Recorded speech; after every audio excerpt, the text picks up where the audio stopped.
Hello and welcome to the Good One podcast. My name is Laura and I'm here every day of 2025 figuring you through the Bible this year. So if that's something that you're interested in, go ahead and subscribe, hit the notification button so you know when I post the next video, which will probably be tomorrow. Today, we're in Exodus. We're doing chapters 15 through 18. Moses has saved all of the Israelites. They made their way out of Egypt. Technically, God saved all the Israelites, which the Israelites know, but Moses is the one who led the way, thanks to the Lord. So let's go ahead and begin in chapter 15. I'm in the ESV version of the Bible, so if it sounds a little different, that's why. And don't forget to pause, to pray, and to worship before we start. Hopefully you get something from this, not just me talking, but learn something new about the Lord. I don't know, grow our brains, connect with Him, draw nearer to Him. It's all that I want to do here. So let's do that together. This Song of Moses, chapter 15. Who knew Moses was a singer? So excited for this, like American Idol, but Red Sea Idol. I'm funny. No. Then Moses and the people of Israel sang this song to the Lord, saying, I will sing to the Lord, for He has triumphed gloriously. The horse and his rider He has thrown into the sea. That rhymes. The Lord is my strength and my song, and He has become my salvation. Song, salvation. This is my God, and I will praise Him, my Father's God, and I will exalt Him. The Lord is a man of war. The Lord is His name. And also remember that this song, while the lyrics don't seem, to be rhyming or anything, it's written in Hebrew. So they weren't singing it in English. So that makes sense. Verse 4. Pharaoh's chariots and his hosts He cast into the sea, and his chosen officers were sunk in the Red Sea. The floods covered them. They went down into the depth like a stone. Your right hand, O Lord, glorious in power. Your right hand, O Lord, shatters the enemy. In the greatness of your majesty, you overthrow your adversaries. You send out your fury, it consumes them like stubble. At the blast of your nostrils, the water piled up. The floods stood up in a heap. The deeps congealed in the heart of the sea. The enemy said, I will pursue, I will overtake, I will divide the spoil. My desire shall have its fill of them. I will draw my sword, my hand shall destroy them. You blew with your wind, the sea covered them. They sank like lead in the mighty waters. Who is like you, O Lord, among the gods? Who is like you, majestic in holiness, awesome in glorious deeds, doing wonders? You stretched out your right hand, the earth swallowed them. You have led in your steadfast love the people whom you have redeemed. You have guided them by your strength to your holy abode. The peoples have heard, they trembled. Pangs have seized the inhabitants of Philistia. Now are the chiefs of Edom dismayed. Trembling seizes the leaders of Moab. All the inhabitants of Canaan have melted away. Terror and dread fall upon them. Because of the greatness of your arm, they are still as a stone. Till your people, O Lord, pass by, till the people pass by whom you have purchased, you will bring them in and plant them on your own mountain, the place, O Lord, which you have made for your abode, the sanctuary, O Lord, which your hands have established. The Lord will reign forever and ever. Could you imagine Moses' song sung like as a sea shanty? It's like, I would like to hear it with like an Irish accent and sung in that manner, or as a military cadence, like let. But instead of that, they're doing it to this. Just saying, if somebody's looking to remix some songs from the Bible, a worship team, here's Moses' songs. You can sing it right now. Sing it while you teach kids the Bible lesson. You have led in your steadfast love. There you go. Verse 19. I'm tired. It's okay. Okay. For when the horses of Pharaoh with his chariots and his horsemen went into the sea, the Lord brought back the waters of the sea upon them. But the people of Israel walked on dry ground in the midst of the sea. Then Miriam, the prophetess, the sister of Aaron, took a tambourine in her hand, and all the women went out after her with tambourines and dancing, and Miriam sang to them. So I guess that song was the men singing. So it says that the people of Israel sang the song. So that song was from the people of Israel, and now the women are getting to have their little moment with their tambourines, and this is what their song sounds like. Sing to the Lord, for He has triumphed gloriously. The horse and his rider He has thrown into the sea. That one rhymes and is short. That could be catchy. Miriam, I think you're taking the lead on best song of the Red Sea remix. Just saying. Bitter waters made sweet. Then Moses made Israel set out from the Red Sea, and they went into the wilderness of Shur. They went 3 days in the wilderness and found no water. When they came to Marah, they could not drink the water of Marah because it was bitter. Therefore, it was named Marah, which means bitterness, like a mirage. I'm probably pronouncing it wrong. And the people grumbled against Moses, saying, "What shall we drink?" And he cried to the Lord, and the Lord showed him a log. And he threw it into the water, and the water became sweet. Then the Lord made for them a statute and a rule, and there he tested them, saying, "If you will diligently listen to the voice of the Lord your God, and do which is right in his eyes, and give ear to his commandments, and keep all his statutes, I will put none of the diseases on you that I put on the Egyptians, for I am the Lord your healer." Then they came to Eliam, where there were 12 springs of water and 70 palm trees, and they encamped there by the water. Wow, how nice. Literally, they're like, this water is gross and it's bitter. We can't drink it. It's not safe.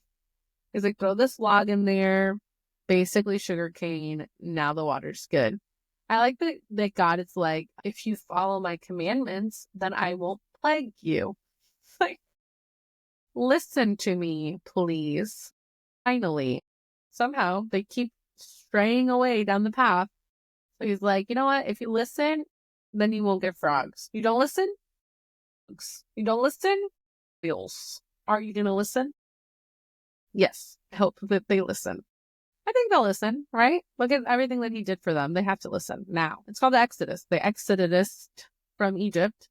And now they're done with the exodusing, and they're going to relax, and they're going to listen, and they're going to behave. Chapter 16. They set out from Elim, and all the congregation of the people of Israel came to the wilderness of Sin, which is between Elim and Sinai, on the 15th day of the 2nd month after they had departed from the land of Egypt. And the whole congregation of the people of Israel grumbled against Moses and Aaron in the wilderness. And the people of Israel said to them, "Would that we had died by the hand of the Lord in the land of Egypt, when we sat by the meat pots and ate bread to the full, for you have brought us out in the wilderness to kill this whole assembly with hunger." Oh my gosh, how dramatic. Seriously? It would have been better if you would have just left us in Egypt where we were slaves, because at least our tummies were full and we could have just died in there, because you basically brought us out here to starve to death. Like, you were slaves. Well, thanks, slaves, apparently, because you're grumbling.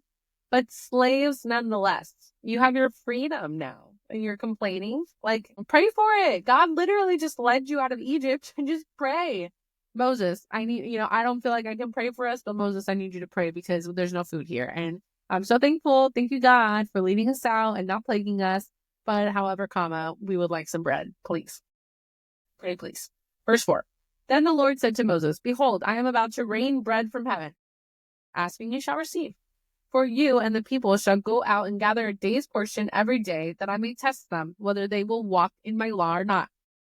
Okay, so here's the law, right? He's saying gather a day's portion every day. So let's see what they do. On the 6th day, when they prepare what they bring in, it will be twice as much as they gather daily. So on the 6th day, they gather twice as much, probably because on the 7th day they should rest, and so they should have enough for that 7th day.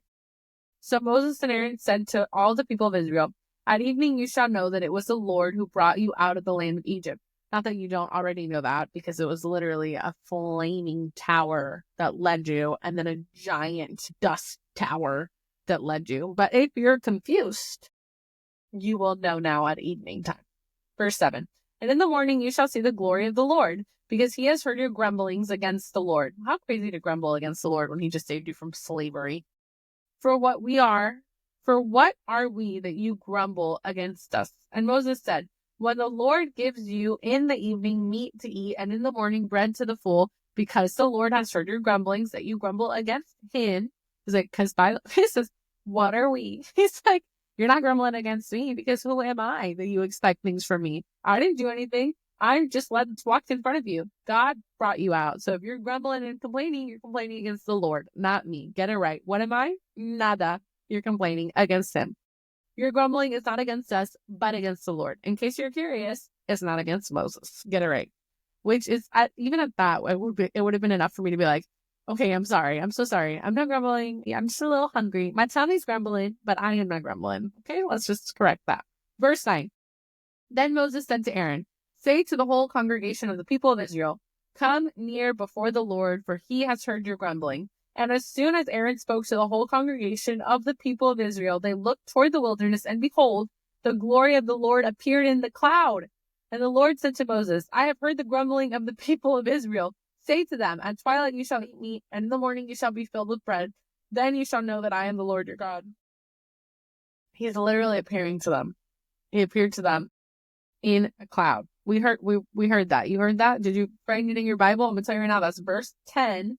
Says the glory of the Lord appeared in the cloud. The glory of the Lord. What does that mean? Is that the Lord? No, but the glory of the Lord. So is that like a thing?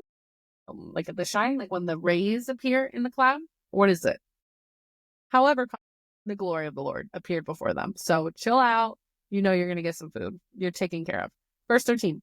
In the evening, quail came up and covered the camp. And in the morning, dew lay around the camp. And when the dew had gone up, there was on the face of the wilderness a fine flake-like thing, fine as frost on the ground. When the people of Israel saw it, they said to one another, what is it? For they did not know what it was. And Moses said to them, it is the bread that the Lord has given you to eat. So it's fine flake-like thing, very thin, unleavened bread, probably, is what it seems like. Thin bread, doesn't rise, just bread.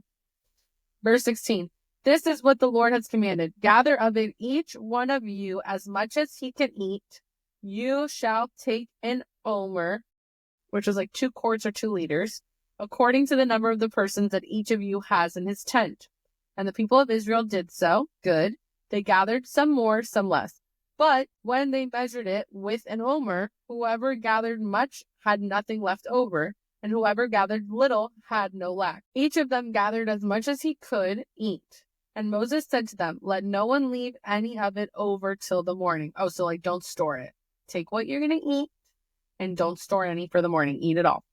But they did not listen to Moses. Of course, because why would they? Some left part of it till the morning, and it bred worms and stank. That's right. It stinks because you didn't listen.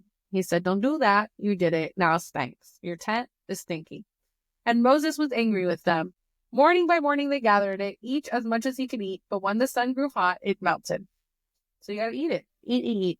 Eat when you're supposed to. On the 6th day they gathered twice as much bread, 2 omers each. And when all the leaders of the congregation came and told Moses, he said to them, this is what the Lord has commanded. Tomorrow is the day of solemn rest, a holy Sabbath to the Lord. Bake what you will bake and boil what you will boil, and all that is left over lay aside to keep till the morning. So they laid it aside till the morning as Moses commanded them. And it did not stink, and there were no worms in it. Moses said, eat it today, for today is Sabbath to the Lord. Today you will not find it in the field. 6 days you shall gather it, but on the 7th day, which is the Sabbath, there will be none. On the 7th day, some of the people went out to gather, but they found none. He literally just told you. He just told you. Like the verse, right? It's not like 3 verses before. It's not like 10 minutes ago. He was like, hey, there will be none today. And they were like, none, right? Let me just go check the field real quick. Like, you don't need to check anything. There will be none. Where are you going? Go look for the flaky bread. It's not there. These people are just like, what are you doing, guys? Listen up.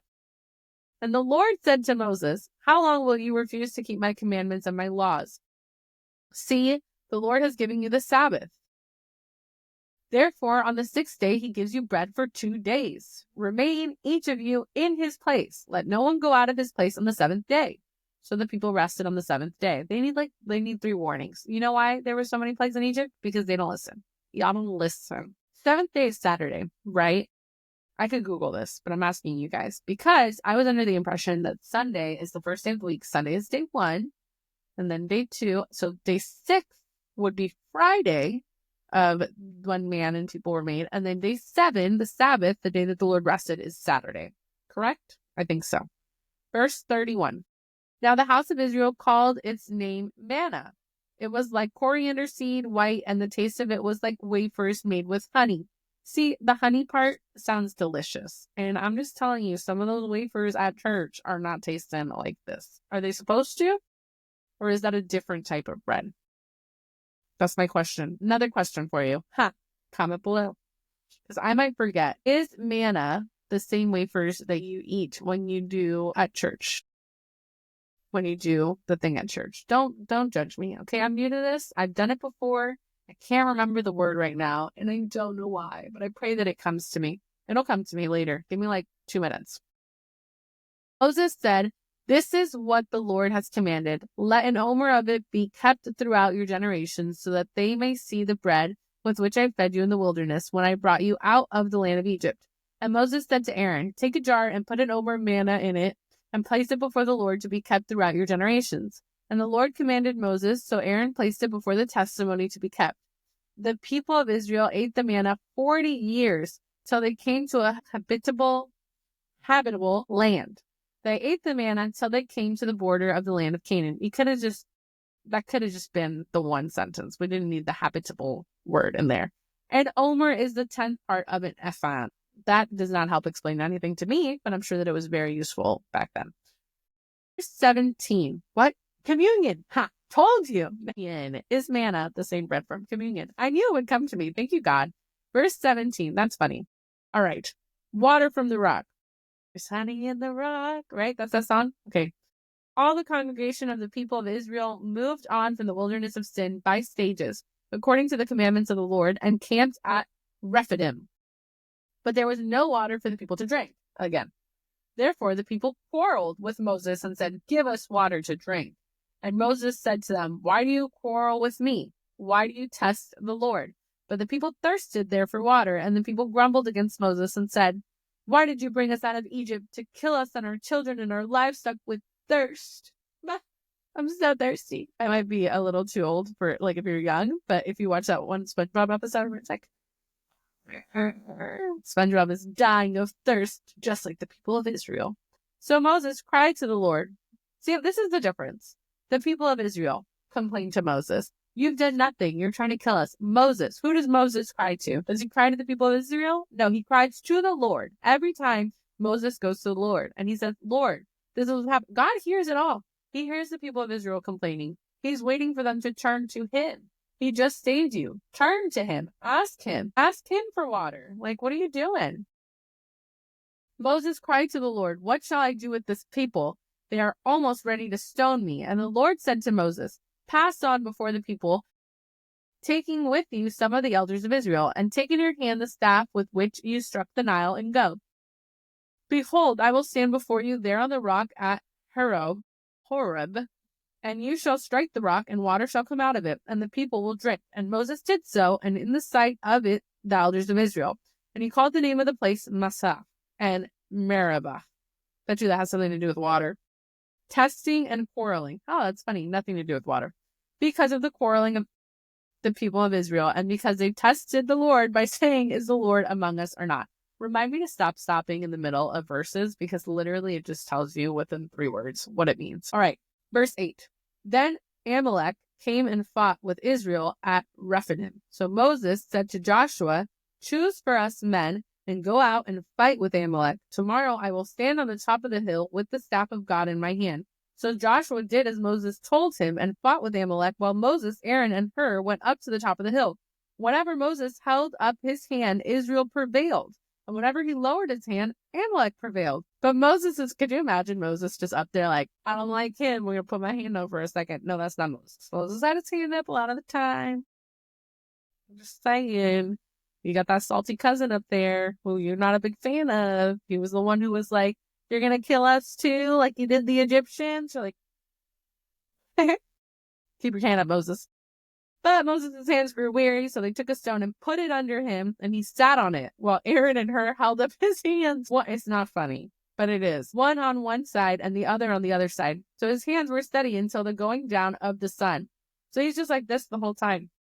What a good man, Moses. He's not like playing games with them. Like, see what happened there? And Joshua overwhelmed Amalek and his people with the sword. So Joshua wins because Moses has his hands up the whole time.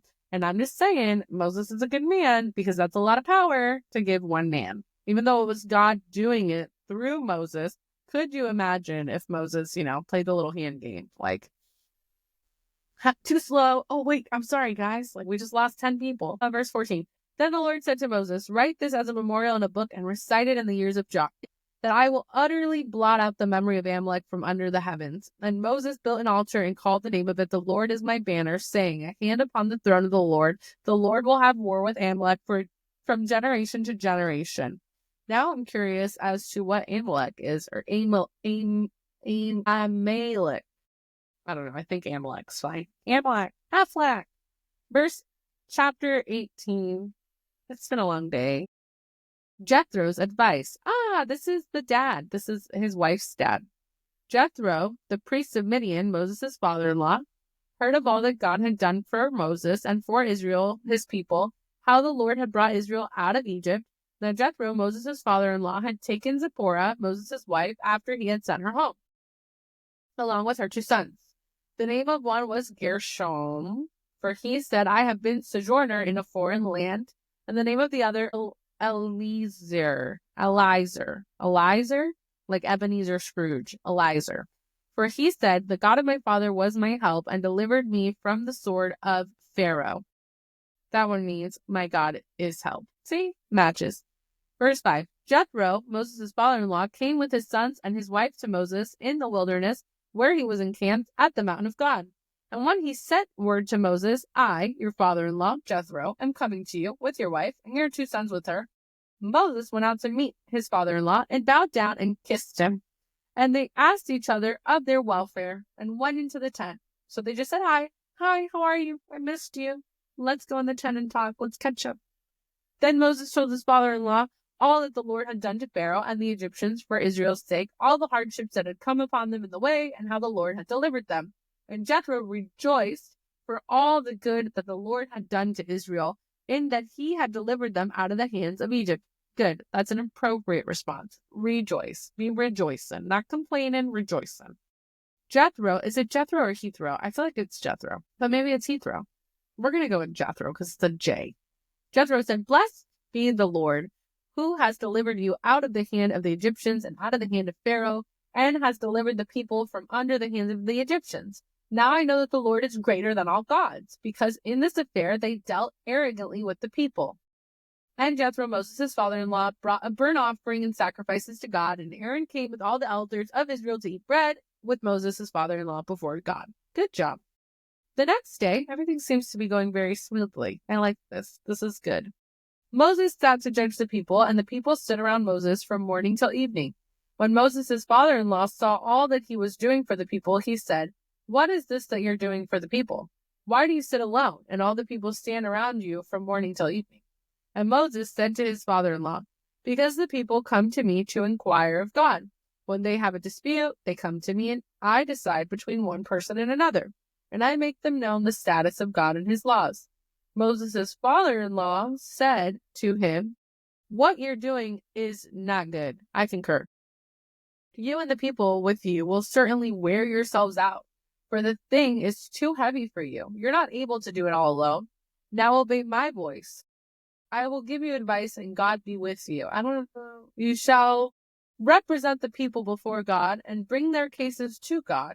And you shall warn them about the statutes and the laws, and make them know the way in which they must walk and what they must do. Moreover, look for able men from all the people, men who fear God, who are trustworthy and hate a bribe, and place such men over the people as chiefs of thousands, of hundreds, or 50s, and of 10s. And let them judge people at all times. Every great matter they shall bring to you, but any small matter they shall decide themselves. So it will be easier for you, and they will bear the burden with you. This sounds like church, but not like today's church. This sounds like the synagogues and, the Pharisees and all that stuff. Like, this sounds like the establishment of that. He's saying, instead of you, Moses, just being the only person that they speak to, like, make some middle, delegate. If it's not that big of a deal, he stubbed my toe, I didn't like it. Okay, we don't hurt each other. Like, you don't have to be the one solving that, Moses, when they're trying to kill each other. Like, let's delegate. That's what it sounds like. It's the start of how church looks. Verse 23. If you do this, God will direct you. You will be able to endure, and all of this people also will go to their place in peace. So Moses listened to the voice of his father-in-law and did all that he had said. Moses chose able men out of all of Israel and made them heads over the people, chiefs of thousands, of hundreds, of fifties, and of tens. And they judged the people at all times. Any hard case they brought to Moses, but any small matter they decided themselves. Then Moses let his father-in-law depart, and he went away to his own country. I think the advice is valid. However, my thing is, I was saying that the Israelites should just pray to God, but maybe they don't feel like they can, and they feel like they have to direct everything through Moses, and now the people that Moses delegates under him. And at that point, I'm questioning why. God saved all of them. He used Moses to save all of them, but he has saved all of them. He valued all of them enough to save them. So why can't they just pray to him? Why do they have to take everything to Moses instead of just talking to God at this point? That's my question that I'm going to Google. Every time I ask these questions, I typically go and I do some research. I ask my leaders at church, like my disciplers. If I don't get an answer from them, then I ask the pastor. I'll ask people who have been walking in the church a lot longer than me. I think it's important when we have questions, don't just let them end here. Like if you hear my question and you're like, wow, that's a good question, don't just leave it at that. Look into it, do research, find someone that you can talk to about it. Comment here and say, hey, Laura, did you ever find the answer to that question? Because the whole purpose of this is to learn and grow from the word, but also not to just take everything at face value, to dive deeper and to understand things better so that we understand what the Israelites were going through and why they had the relationship that they did with God, and how different it is to what we're supposed to have with God and how similar it is. Always use these videos as a learning and a growing opportunity. Like, I hope that they're fun and I hope that they're entertaining. This is just my genuine reaction to the Bible, but I've been told that I read it kind of more like a storyteller than by verse, which I feel like it is a story, but I want you guys to be able to learn from it and grow from it because that's my goal here too. So, all right, hasta mañana. See you guys tomorrow for more Exodus reading.